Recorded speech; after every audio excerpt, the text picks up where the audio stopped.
All right, we are live on YouTube, Facebook Live, and Love Bay Radio. We are welcome to Can We Have a Conversation? We have two wonderful guests from two places that we haven't interviewed. Well, we have interviewed in Canada, but not England on Can We Have a Conversation? And so we have Ariel and Yanique. Welcome to the show. Thank you Hi, for having me. thank Hi, you. everyone. So with this show, we've talked about the book that I think Yanique, you were the one that compiled all of these different people in this book called Flying Without Wings. And Yeah. so before I get started, I just want to give like a brief uh, intro, a bio to Ariel and yourself. So the bio is on Ariel Buchanan is an author, educator, and serial entrepreneur, born and raised in Jamaica. She migrated to Canada 30 years ago. She shares her home with her husband and two children. And when she's not working as a corporate educator at the University of Network in Toronto, Canada, she can be found antiquing, antiquing, traveling, reading, and running her small business. She is an admitted foodie who loves to channel her inner chef. As a woman affected by, and then give me is this vitiligo? V- Vitiligo. You got Yes. it. Yeah. Okay. hmm Uh, she has decided to share her intimate journey with it. And Ariel, welcome to the show again. Thank you for having me. And then we have Yanique, an author, art, and journal therapy coach, consultant, and brand ambassador. She's a wife, mother of two daughters, and two stepdaughters. With over 20 years in the beauty and fashion industry, she has now left that world behind. She now wants to dedicate herself to support mostly women to break free from the struggles with self love, difficult emotions, anxiety, overthinking, and depression, using art to bring out their creativity, to express their emotions and create a life being their whole authentic self. In Yanique's spare time, she loves to watch Netflix, Prime Video, play dominoes and solitaire on her phone, cook, and spend time with her family and loved ones. Welcome to the show, Yanique. It sounds funny now that you're reading it. When you read it out loud. You're like, who is that person? Who is that person? And can you play Thanks for dominoes? having. That's the question that I have. No, that's why I play it on my phone by Well, myself. well, I'm so excited. I've heard about you all. I got a chance to meet both of you, and I think you both have some amazing stories. And what I like the most about it is just your transparency and your openness. And so I just want to talk about this book, Flying Without Wings. Yannick, tell me how you got started in bringing this together. So, I'm also a consultant and brand ambassador of the publishing house, which is Marcia M Publishing House. So last year, I thought to myself, I don't know, it would be great for me to create a space where, at first I was creating a space for women only to tell those little stories that we don't normally talk about. They don't necessarily gonna be a book, but it's still important, to put out there. So that was where the inspiration came from. When I put it out there to promote, two men were interested, and I just decided why not? It's a space, I'm creating a safe space, so why not? And yeah, we have 8 authors that came on board. The great thing about it, because while I was thinking about that space, I was thinking I want it to be a space that would build their confidence, Hmm. a space that they would feel safe. And that's exactly what happened, because all the authors, most of them are first time writers. And now they're actually starting to think about writing a book. Some of them are starting to write already because of, just writing their chapter. So yeah, that's the inspiration behind it, was to create a space where we could share those little stories that don't necessarily would make up a book. But when they come together individually, we came with Flying Without Wings. Wonderful. And so you both have different stories, but what got me really thinking about it was when I was hearing both of your stories, the thing that came to my mind was being comfortable in your skin, you know, Mm, being comfortable who you are. yeah. And Mhm. so, Ariel, I'll let you start. Kind of Mhm. share, your story and let the people understand, what you thought about when you wrote in your part of this book. So I have vitiligo, and so for me, I've had it all my life, and it's very visible because as a Black woman, you see it. It's one of the first things you see about me. And so for like our Caucasian counterparts or people with fairer skin, you don't notice it, but for me, it's very noticeable. And I developed this disorder when I was 9 years old and living in Jamaica, where it was not even known. We didn't know what it was, and so it was always kind of, I felt like the odd person out, you know. And over the years, just my life from being a 9 year old, going to high school back in Jamaica, um, the effect it would have on my loved ones, like my grandmother, she took it really, really hard. Um, then I wanted to talk about navigating, dating, meeting people for the first time, job experiences, even my experience with my young daughter, who was like 8 or 9 at the time, and how it affected her because kids would ask her questions about it, and she herself was a child with a challenge. So she was mildly autistic. So she really didn't know how to cope with that. And I didn't really bring much of that part out in the book, but I did mention, how it affected her. So when I thought about what I would write about, vitiligo is such a big part of who I am. But the journey to where I am now with it and being comfortable in my skin and being confident, it took years, and Mm, it took many, many experiences, and it took many people along the way, really, really close people, to kind of lift me and teach me different lessons. So I had quite a few, defining moments where I was just like, oh, you know, this is what I do from here. So I figured some 9 year old or some teenager or some 40-year old, 40 something year old, 20 something year old person might be going through one of these things or a combination of these things. And if I were to open up about it, then they wouldn't feel so alone.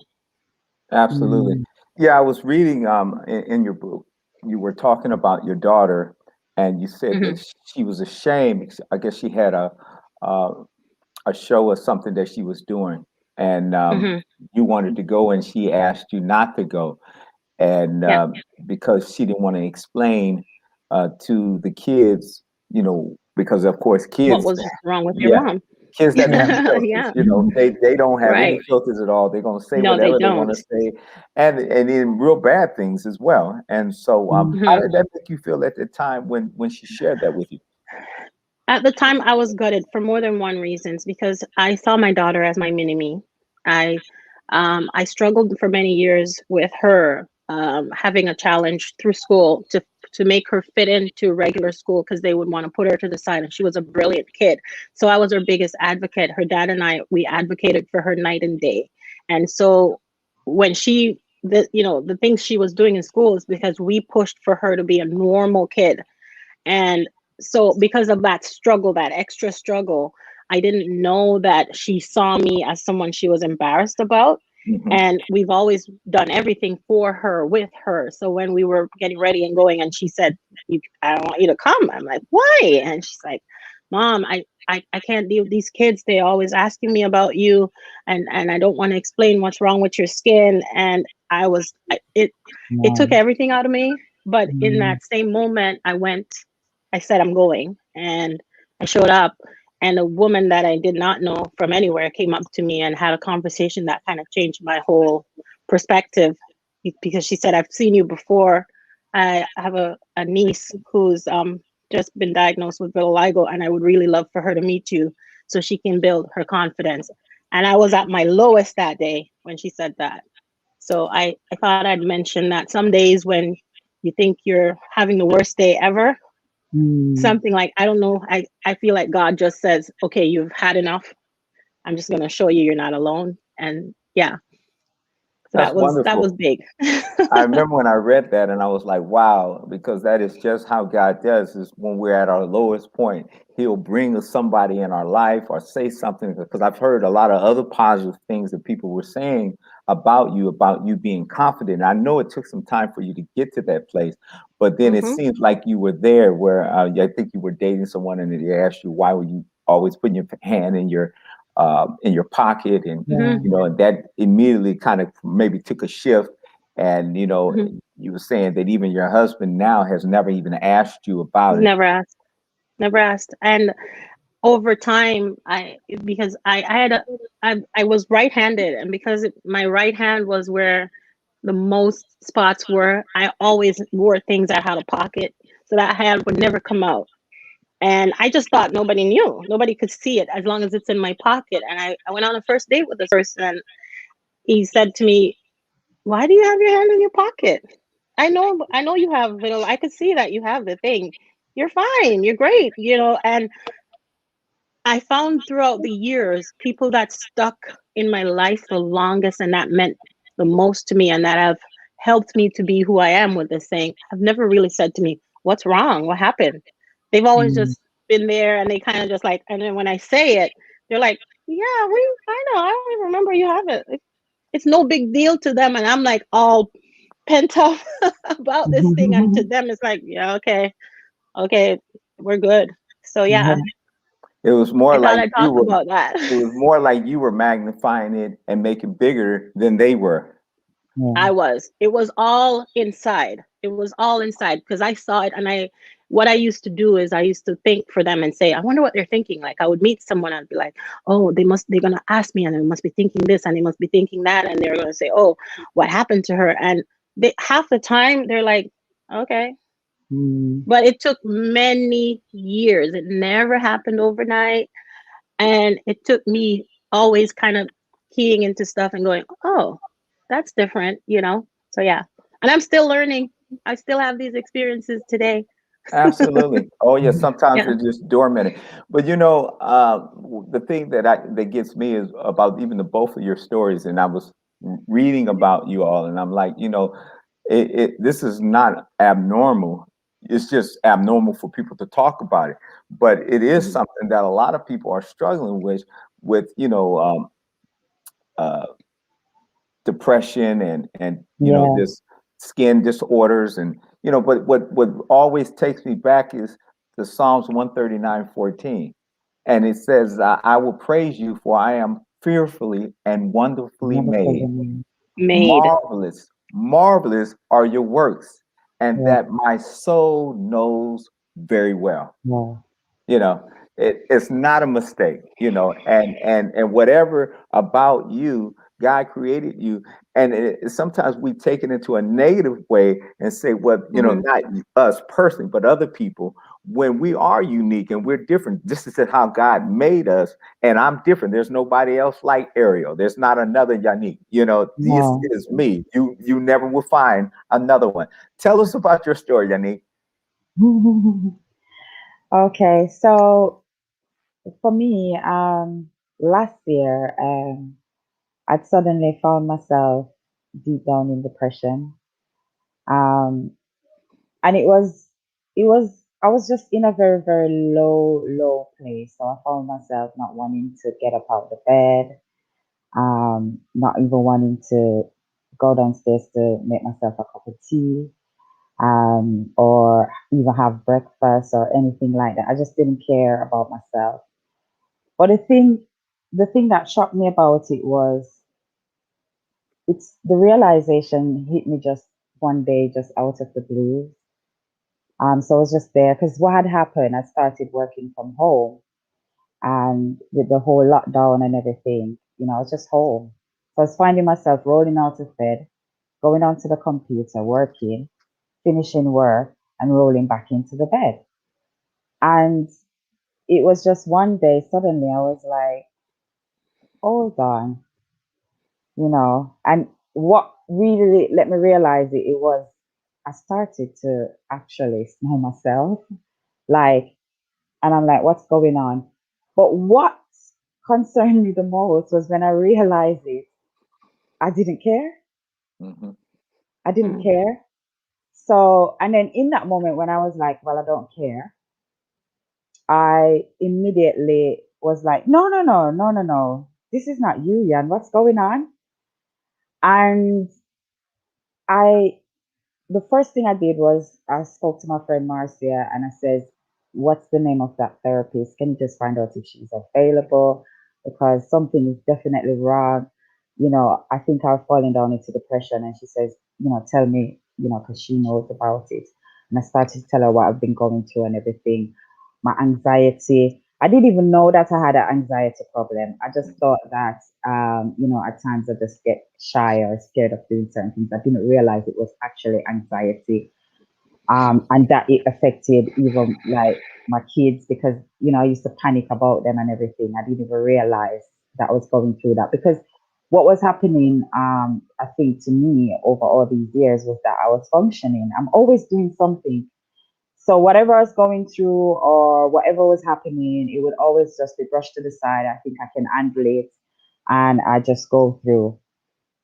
And then based on where I'm from, my cultural background, you know, that's not something that you can say.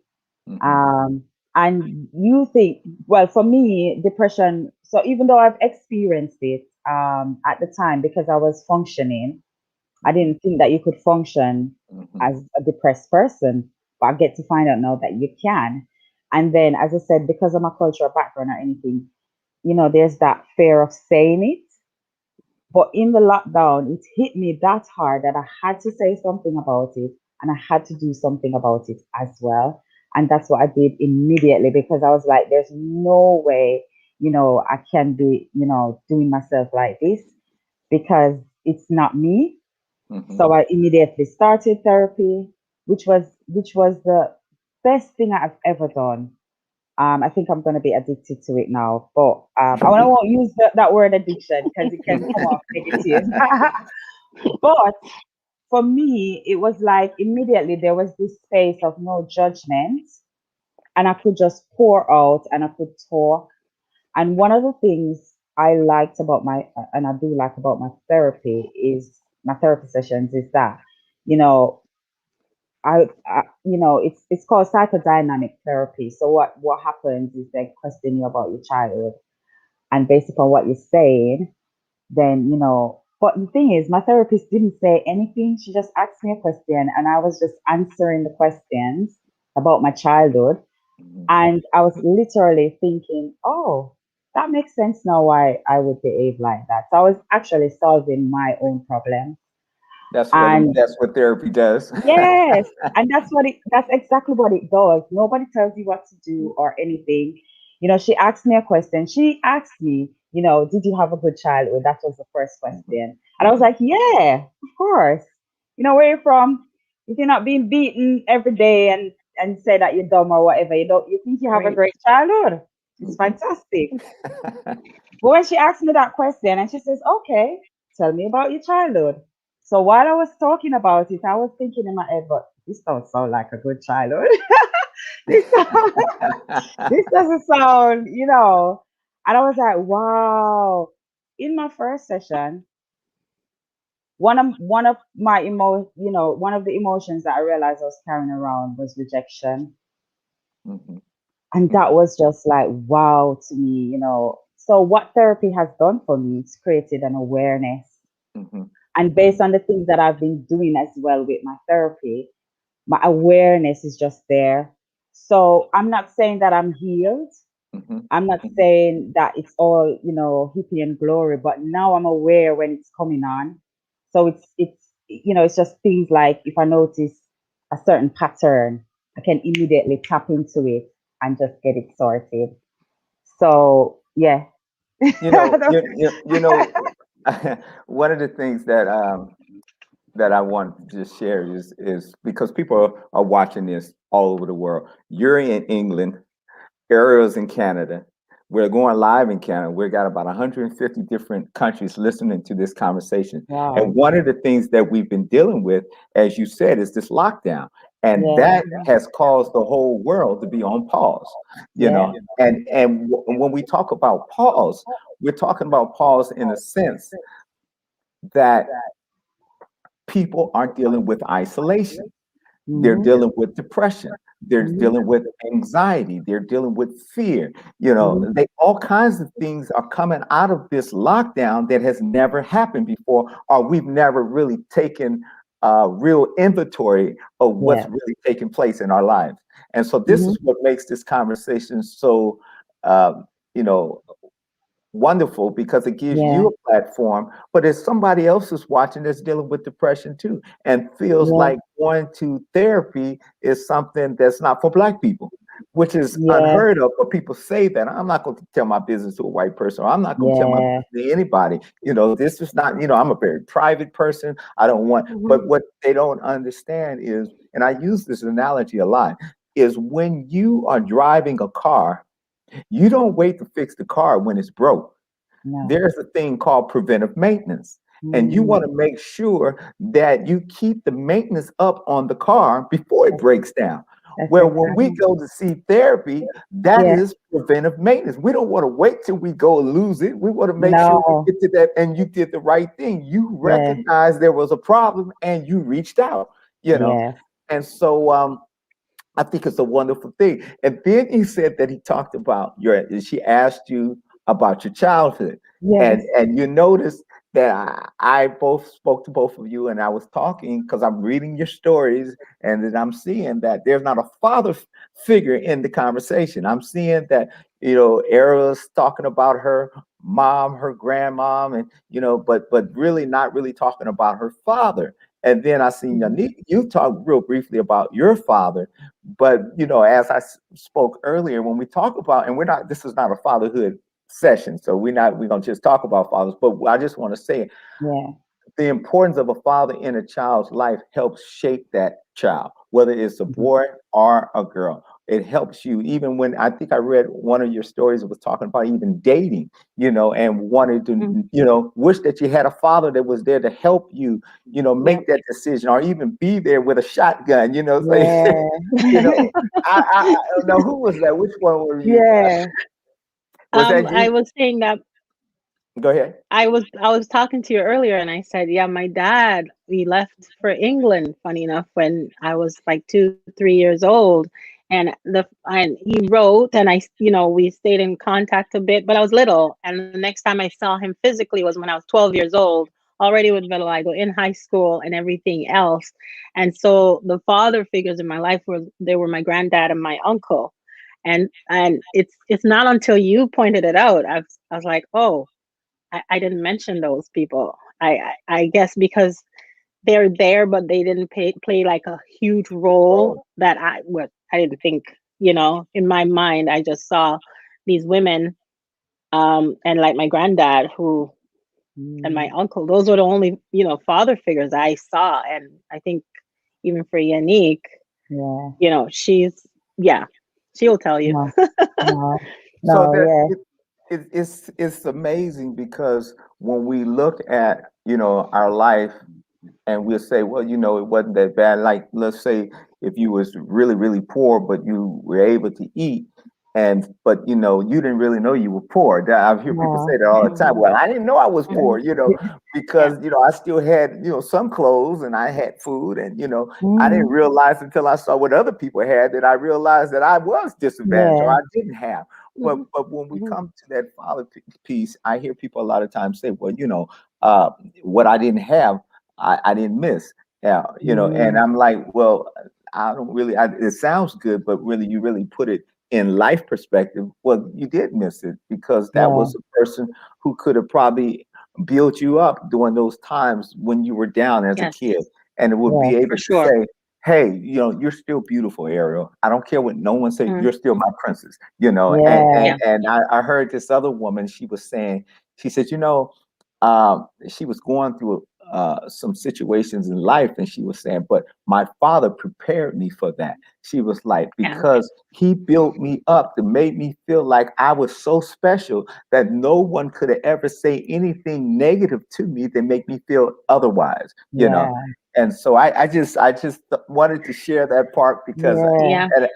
and I know you See, I both. didn't have that. I did not have that. And I did mention to you, I said, even in my dating years and as a teenager, even I always dated older men.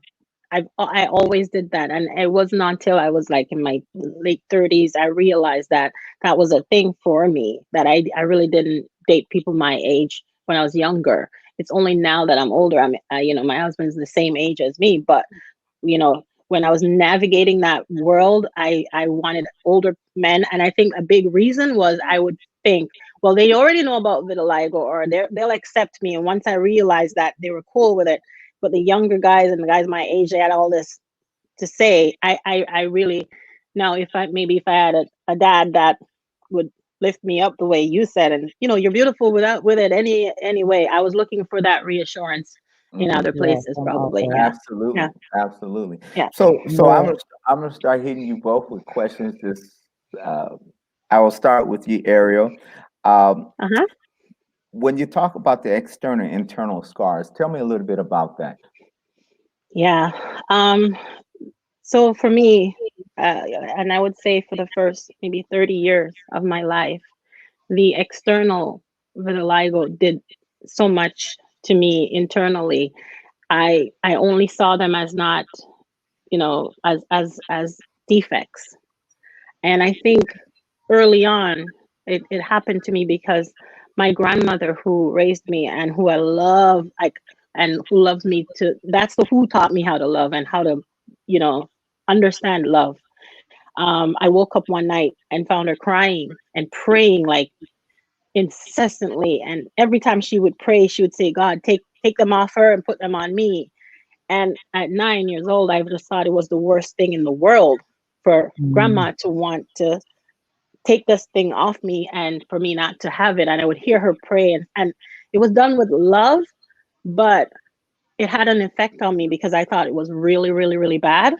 And Mm. so I developed these mechanisms where I'd hide it. And, you know, I didn't put this in the book, but for many years, when I was with my kid's dad, he's never seen me without makeup on my face. We lived together for 5 years, and it was only when I was hospitalized with my high risk pregnancy and they had to take it off, and he was shocked because he's never seen me with that way. And I realized how deeply this had gone for me to be getting up first thing in the morning before he woke up and putting all my makeup on, and I'd go to bed with makeup, and my skin would break out, and I'd be like, no, and I'd sleep like so it wouldn't rub off because I didn't want him to see it, even though I knew he accepted me. It ran so deep that I was doing these ridiculous things. You know what I mean? So, Wow. um, and then when I developed the spots in areas that were more personal, I I just couldn't handle it. The intimacy was a problem for me because, again, that's me showing things that I didn't like and I Mhm, didn't see as beautiful, right? mhm, And that other Mm. people would say, "Oh, what happened?" And so I thought it was really, really bad. And so my, my confidence was at a low point for a few, like maybe 20 years of my life, 25 years mhm, of my life. All I did was think about vitiligo and what people thought about mhm. vitiligo. So that's why I said those scars really, really ran deep for me for years. Yeah. Yeah, Wow. yeah. Wow. Yeah. Wow. And how did that affect you when it came to depression? I think um I just felt like over the years, I would, because of all the work that I had to put into going out and putting on this thing for the first maybe 15, 20 years of my life to say, okay, I'm great, everything's great.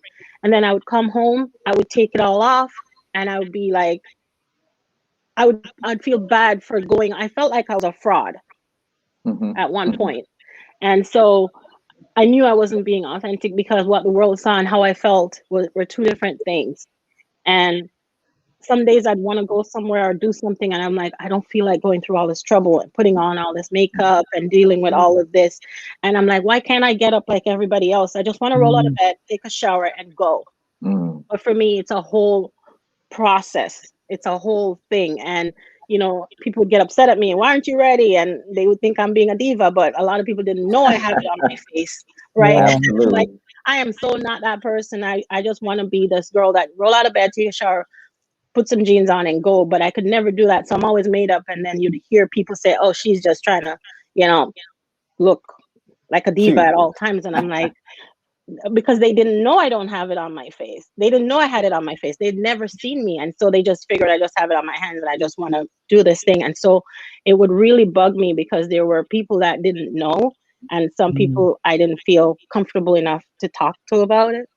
And it was just a matter of, I just want to wake up one day. I remember one day I was sitting in bed for like a few days. I wouldn't get out. And I'm like, I just want to wake up one day, one morning, if I could just wake up and they'd be gone.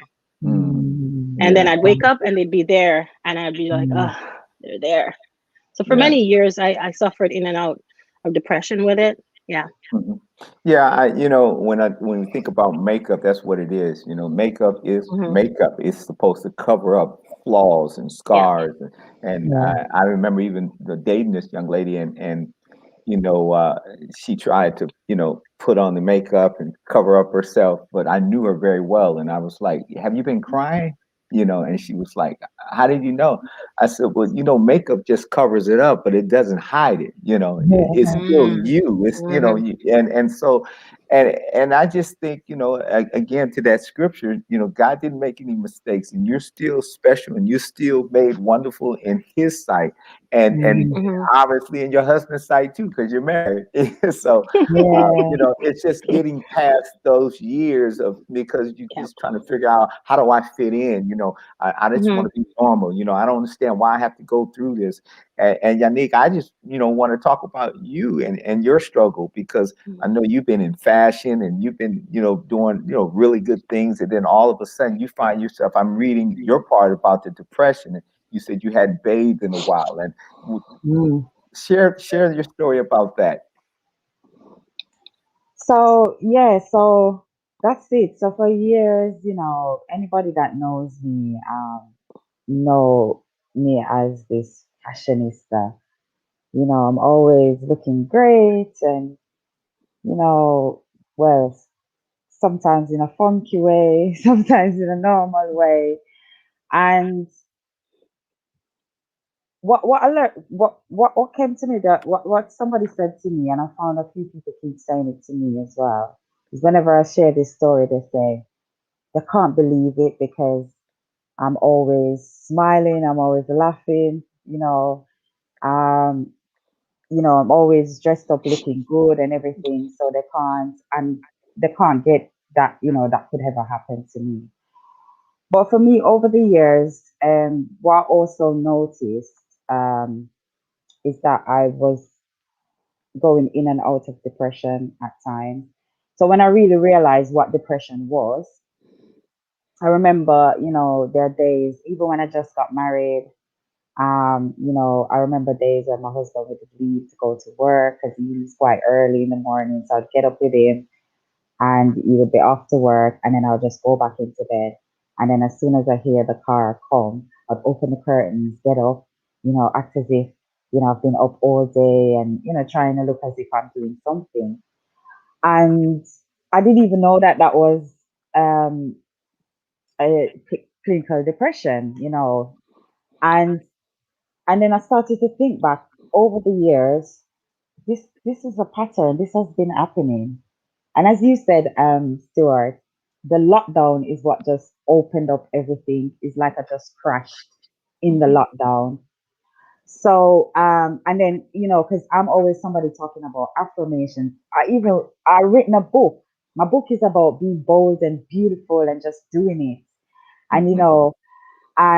it's about talking to yourself in the mirror and, doing all these affirmations, vision board. Anybody know me about always doing vision boards and stuff like that. So I'm always on the go. But the thing that was happening was I wasn't dealing with the things that, the personal issues in my life. I wasn't dealing with those things. So hence the reason why I'd always be busy, be doing this, be doing that. Because I realized that, it's something that would distract me from what's really going on. Mhm. So, you know, um, so for me, when that really happened to me last year, at first I thought the lockdown was the worst thing ever that's happened to me and everything. But then when I did my therapy, it was like this was the best thing that happened to me because I got to unravel deep issues that I was even having problems in my marriage.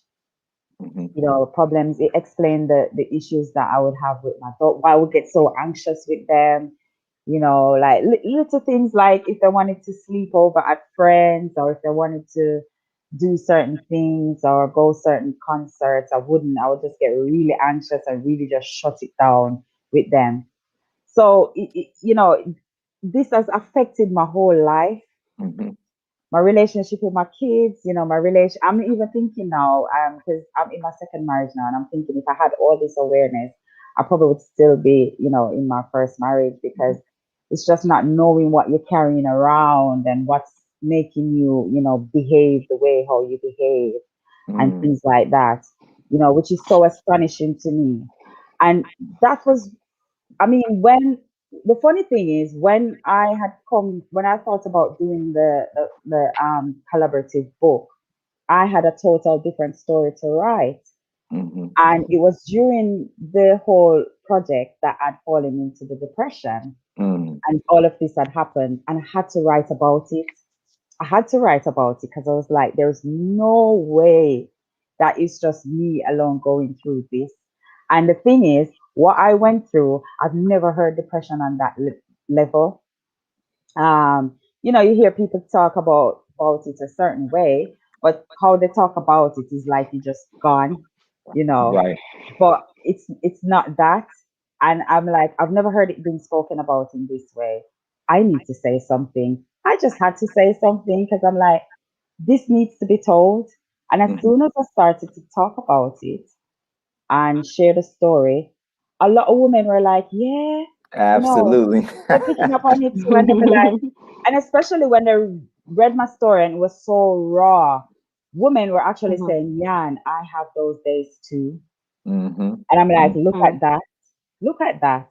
Yeah. So I mean, at first it was like when I wrote about it, I was like, oh, wonder what people are gonna think. Are they gonna Mhm. think I'm nasty or whatever, not bad. But I'm like, you know what? The people who know me, and they know that that's not me. So it doesn't matter what anybody else think, And for me, it was, I'm writing this for the people who it matters to, and Uh, people who can relate to that experience. Mhm. So yeah, for me, this journey has just been magnificent. Therapy. I feel like being an advocate for therapy because it's like it's needed. Mhm. For me, I mean, there 2 years ago, I was gonna do therapy. I booked it, and a week before, I cancelled, and I still had to pay for my session. mhm. But I canceled because I was so scared. I was like, Absolutely. no, Yeah.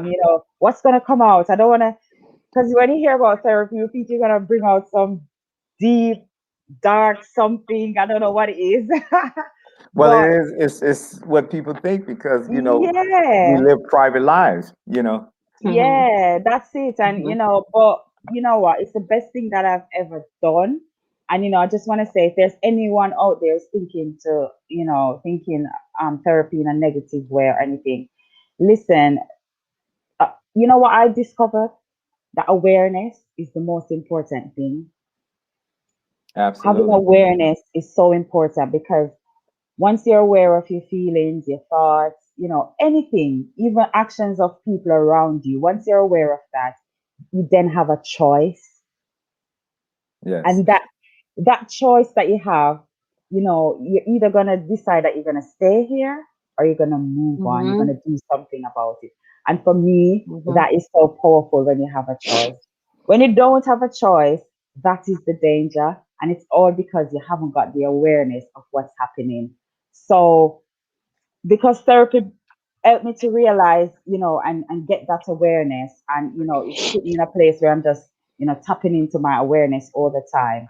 I am Right. just so grateful now. And, it's been amazing.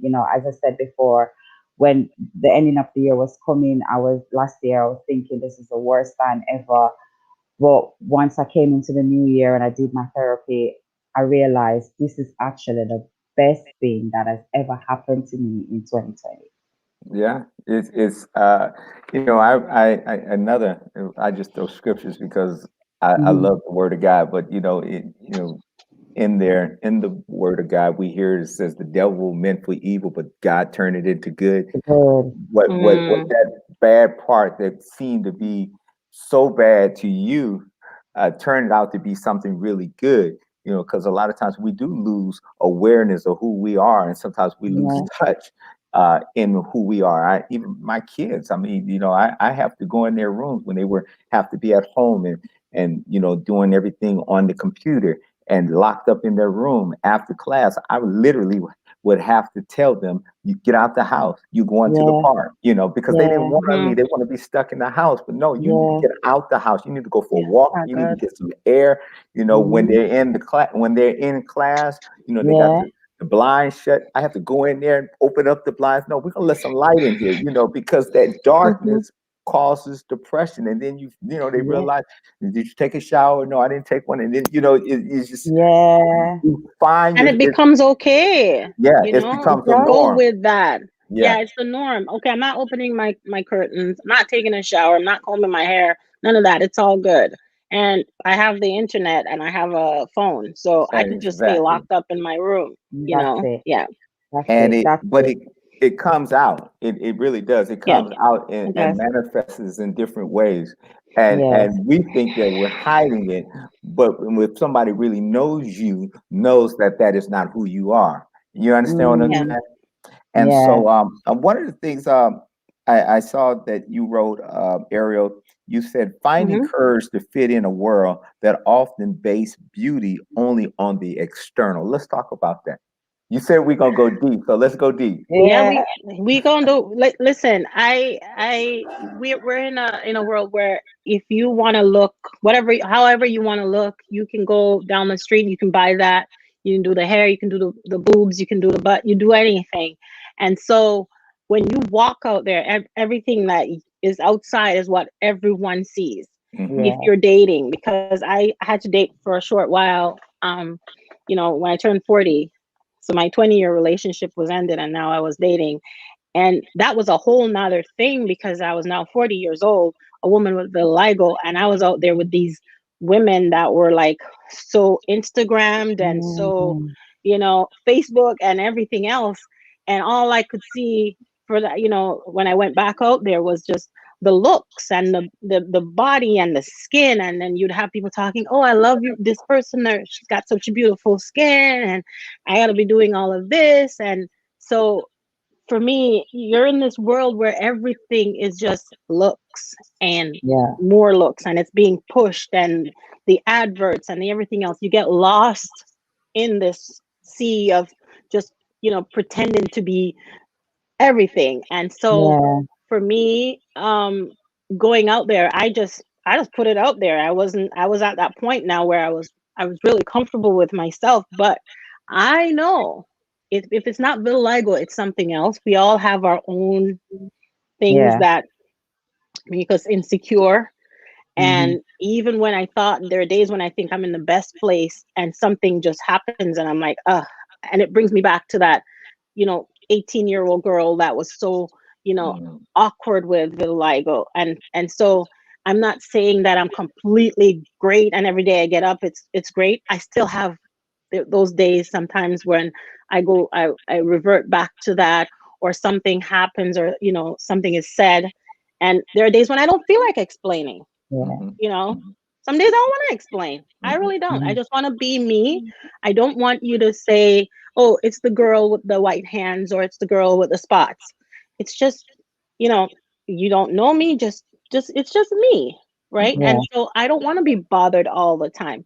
And I found that over the years I developed a really sharp tongue because of this, because you'd have people just coming at me and I'm like, that's all you could see? We're so shallow. Like, Mhm. did you ever ask me my name? Where am I Yeah. from? What do I like? Not just the girl with the vitiligo, not just the girl with the Mm, spots. I don't know what it is. yeah. The girl that looks like she got burned. Or, I used to have times when I would meet people and I'd reach out to shake their hands and they'd pause for a second. I'm like, it's not contagious. It's all Wow. good, Right, you right. know? I remember you And talked so, about it in the book when you talked yeah. about the young lady asked you, did you have AIDS or something? Yes, someone asked me that Wow. if I got AIDS, and over the years, you get this toughness that, and I felt there was a Yeah. time when I was not myself anymore because I was becoming really bitter and mean spirited, and my only thing was, listen, if you're gonna say some stuff to me, I'm gonna say it back, and so I wasn't. People weren't really getting to know the real me because I was just always on cock. Hmm. I was Hmm. just ready to go every time. And then over time, I'm like, that's really not who I want to be. And fine, the world is what it is. And it's all about the looks and the this and the that. But the right people will understand your heart. You know, Absolutely. I know God understands my heart. He reads my heart. He knows who I am. He created me. So Yeah. if you want to take the time, great. If not, that's okay too. Absolutely. Well, Yeah. and then Yanique, you Yeah. talked about depression. You said how it affects people of color, especially Hmm. those in the Caribbean, Jamaica, and diaspora. Talk a little bit Mhm. about that. Okay. So in Jamaica, first of all, the word depression, I didn't learn about that word until I came to the UK. Mental health. I'm trying to remember if I did hear anything about that. As I said in the book, the only thing was just that the person is mad. They call them mad And people. Mad man or yeah, Yeah. mad mad woman. woman. Mad woman, madman. That's it. Yeah, and there's a place called Bellevue, which is a mental institute, hospital, that they would go to, or you would see them on the road. So growing up, you have the perception of, when they say when you lose it, is that's what's going to happen when you lose it. Hmm. So Hmm. I would even try to say or even think that I'm losing it.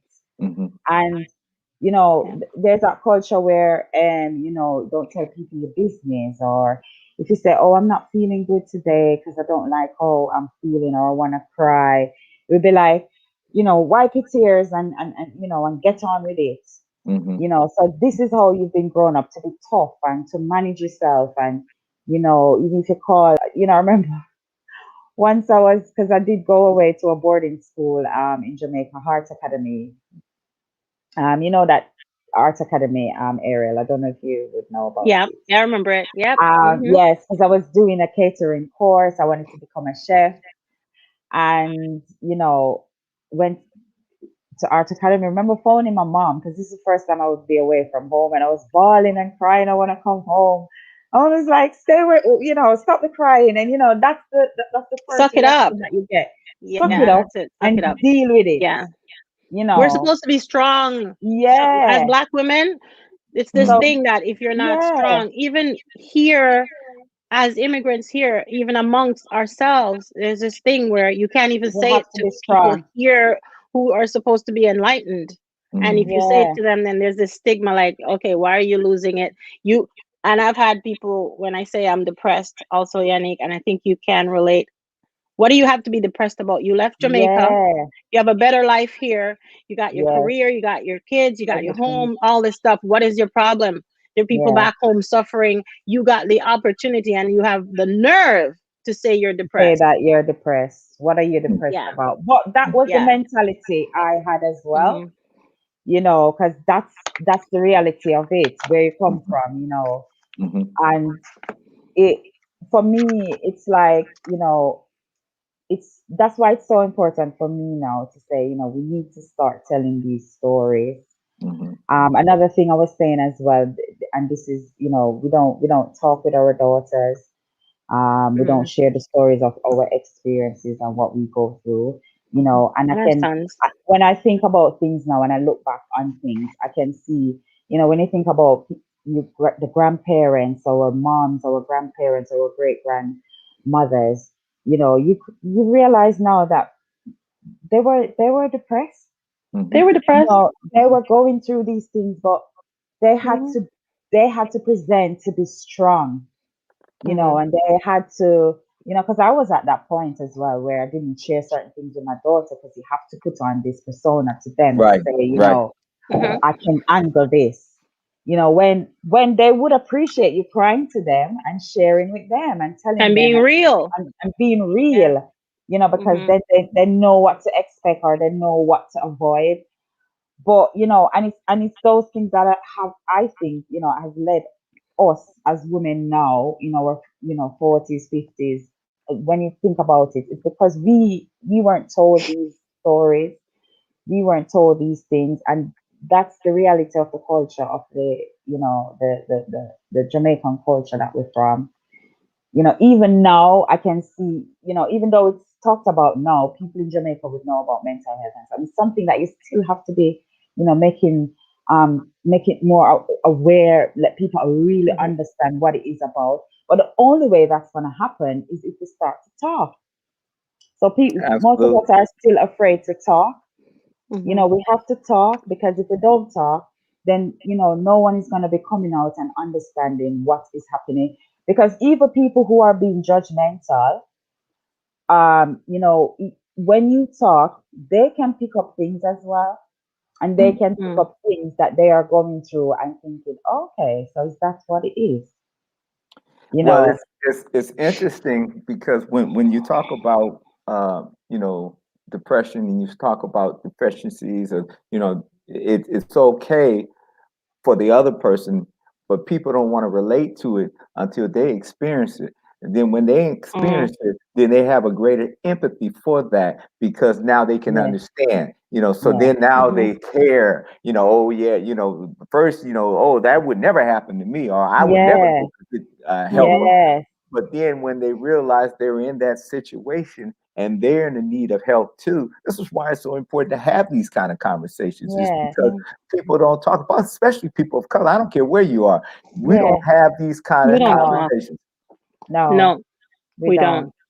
We don't. We We really don't. don't. We're not Definitely not. supposed to. We're not supposed to. We're tough.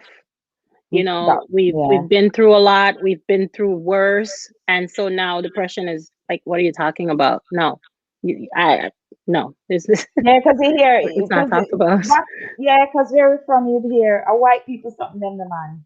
You That's white know, people thing, that's Right. white people thing. yeah, yeah. And You know, or they want to start comparing and belittling your issue. Well, look about this. Hmm. What about me? What about And this person here? What are you talking yeah, about? And this person yeah. is not complaining. They're good, and you're whining about this little thing here. Yeah, yeah. But the thing is, what I wanted to say with that as well is what people need to understand is, yes, we go through different circumstances, and the thing is, we can't compare. I can't compare my circumstances to yours because Mhm. everybody takes things on differently. So we could have the same experience, but our same circumstance happened to us.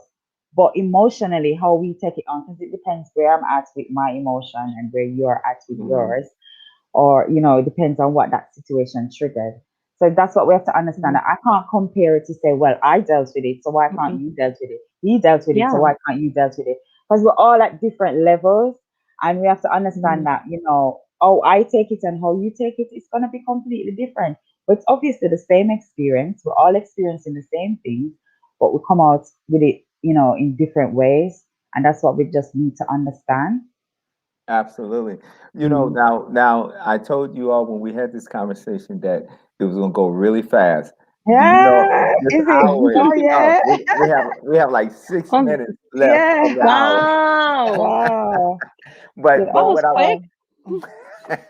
but what I want to do is I don't want to just cut it off. There's something, Ariel, that you want to say to the people, I'm sure, about your experience and what you have to deal with, that someone else who's dealing with this vertigo, that you can share with them or encourage them. What would it be Mhm. that you would say to them? Well, understand that it is everyone's vitiligo is different. That's first. That's one of the first things. So I will see another person and theirs is completely different. They have it in different places. It's it you know, some people they get repigmented. Some people don't. You have to understand that there is that possibility where it's going to completely cover your body, or it's going to be in places that you really don't want it to be. You know, I thought I had issues when it was on my face and my hands until it got to the genitalia and the sexual organs and the those kind of things. And now as a woman, it's now invading that space for me, like, because I thought, okay, well, I can cover the face and the hands I really don't really. But then it got to that point now where Mhm. you're like, okay, so now I got to deal with this. And so understand that these things can and may happen. Understand that people don't when people don't know, a lot of times they ask, but not out of malice. I used to think it was because Mhm. someone's just being mean and they throwing shades at me.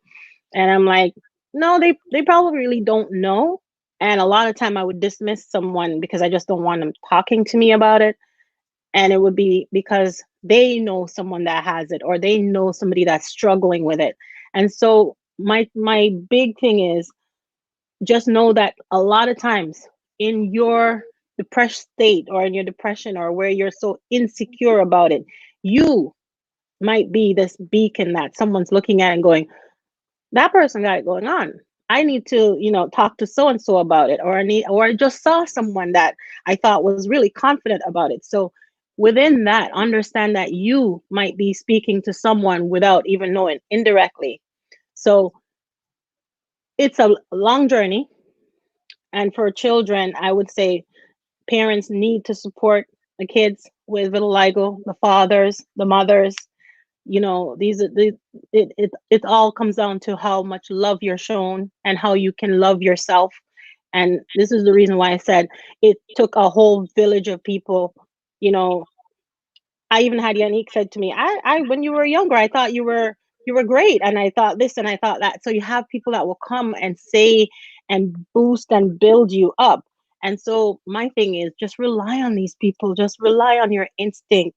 You know, dig deep, just find love in more than just the skin, because you have to understand that that's one thing that people see, but then they need to see the real you. So once they can Absolutely. get past that and they see the real you, That's it. that's it. One other thing, I just bought 10 more minutes. Mhm. That's good. Because I didn't want to just take it off from there. But what I want to Mhm, do is I want to share about Ariel. You talked about a lot of times you thought that people were looking at you and they weren't looking at Mhm. your this deficiency. They were really looking at you. I think one person you said it was like you have beautiful hands and they wanted to touch your mhm. hands, but you were Yep. thinking that they were thinking negative about you. Yeah. I was nervous. I just gotten promoted to this position and I was sent to this new hospital to work, and I had 50 staff standing in front of me every day. And I had to do this, safety huddle thing with them. And I would be talking and doing this and I'm like, oh, I know they're looking at me. And I honestly in my head thought I was okay with it until I had to stand in front of these people every day. And every face I would look at, I would think to myself, what are they thinking about it? What are they thinking? And one girl came to me one day after. She goes, I love your hands. Can I just touch them? I think they're beautiful. And I was like, man, I was wound There up you for go weeks there. about this. Yeah. And they were all going on, oh, she has pretty hands. I'm like, Yeah. who knew? So Right. even when I thought I was, so good with it, I was put in this situation and I thought, nobody cares. It's not that deep. Half the time, it's just not that deep. Yeah. Mm. Absolutely. Thank you so much Yeah. for sharing. Yannick, if you had an opportunity to just share about, what your struggle was, and even being the fact that you went through that depression, that deep depression, and then you went through therapy, what would you say to the people right now? Well, the first thing I would say is don't be afraid of therapy. I've done it and I'm still alive and I'm still enjoying it. And it's not when depression comes, it's not the end of your world. it's not the end of you. I'm not saying I'm 100% healed because I think with depression, it has to do with your emotions and how you're feeling about yourself. So what I'm doing now for myself is to make sure that, I'm doing things, as a Christian as well. I want to point out, as a Christian as well, growing up, you hear that meditation is so wrong. But actually, meditation is a time where, and I think that this is so important because as Christians, we tend to pray, pray, pray, but when do we stop to listen? Mm, And that's what meditation does. It helps you to Mm-hmm. stop and listen. For me, it helps you to. So I find tools and coping mechanisms to deal with what I'm going through because your emotions, you can't stop them from coming, but it's just knowing how to deal with them when they come. And what I've also learned on this journey as well, and it's still learning, is to embrace the negative because we tend to fight against it or try to prevent the negative mm, coming. But it's about embracing it and then knowing how to deal with it. Knowing that it's okay and it's just knowing how to deal with it moving forward. So, and I think a lot of times why we get in depression as well is because, we keep wanting to manage stuff and we mm, keep wanting to do this. But what I've learned, especially as a woman of God, is that God doesn't want you to be independent. He mm, always wants you to depend on Him. So Mm-hmm. it's about letting go and knowing that everything is going to be all right. Because a lot of times it's all just in our heads. Can I just mm. share something with you, Absolutely. Stuart? Go ahead. When you were supposed to get the book, and the night we were saying, "Oh, we're gonna do the edited to send over to you and everything," Mhm, and I remember me and Marcia was saying, "Oh, we need to do it." Remember Ariel? And we said, Mm-hmm. I said to Marcia tonight, I said, you know what? Let's stop because it's night now here for us. We can get up in the morning and still do what we have to do and send it over to Stuart, and he'll still receive it in time. And the beautiful thing that was by the time we got up, he would receive it. So You mhm, this is what received I'm it a saying. day early. Yes. So this is what I'm Faith. saying about us trying to Faith. control situations and mhm, Mm-hmm. worrying about things when sometimes it's just about listening to yourself and saying, you know what, let's stop and Mm-hmm. deal with it when we know we can deal with it. So Mm-hmm. yeah, so that's what I would say. Nothing is wrong with the negatives coming, but it's just learning how to deal with it when it comes and mhm, finding ways that you can that's good for you. mhm, I've mentioned meditation, I've mentioned, certain things, but it's not necessarily that for yourself. So find what, helps you. If it's walking, as you said, getting out the house, going for a jog, doing your exercise, find something to focus on. At the moment I'm focusing on losing weight and I'm focusing on, more of my mindfulness and stuff like that. So find something to focus on that you enjoy. One of the things I've done as well is in the mornings I get up really early out of my comfort zone and I do my meditation prior, my reading, journaling, and then I end with exercise. I don't know if you know about the book called The Miracle Morning. And, I practice these in the morning because that's the time for me. That's 1 hour out of the day that I get to spend with myself. I get to chat whatever I want to myself.